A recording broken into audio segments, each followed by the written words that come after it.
I went out, lit a cigarette, and then he said, "Will you mind coming downtown and for some questions?" And I said, "No, not at all."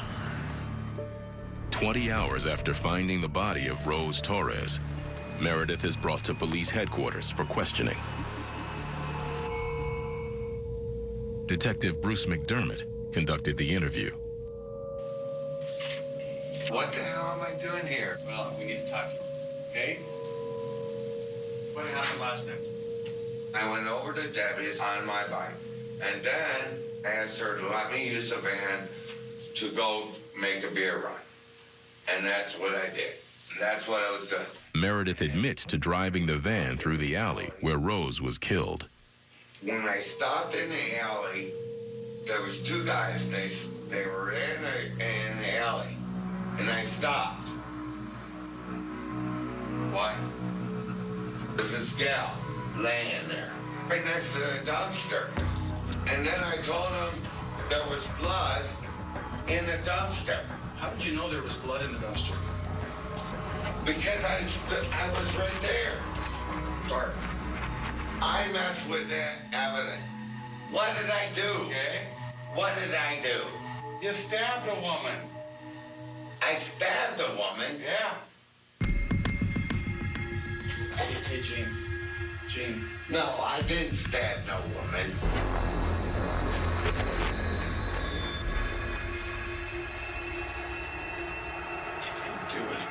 I didn't do it. During the interview, detectives noticed something odd.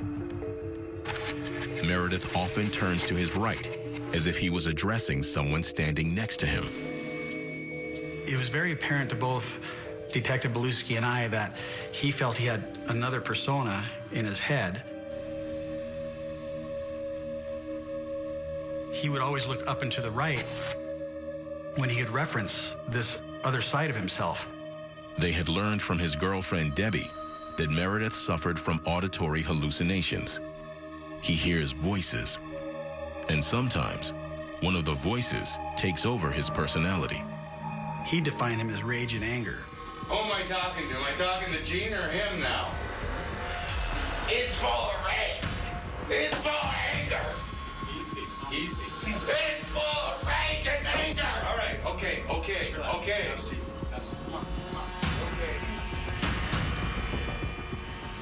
What does he tell you to do? The so-called rage and anger begins to take over.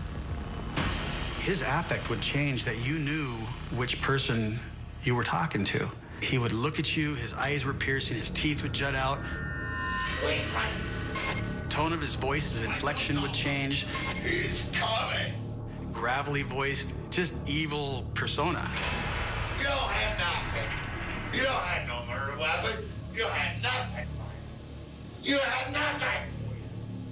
You can't arrest him. You can't arrest me. You can't arrest anybody. You don't have nothing. Enough.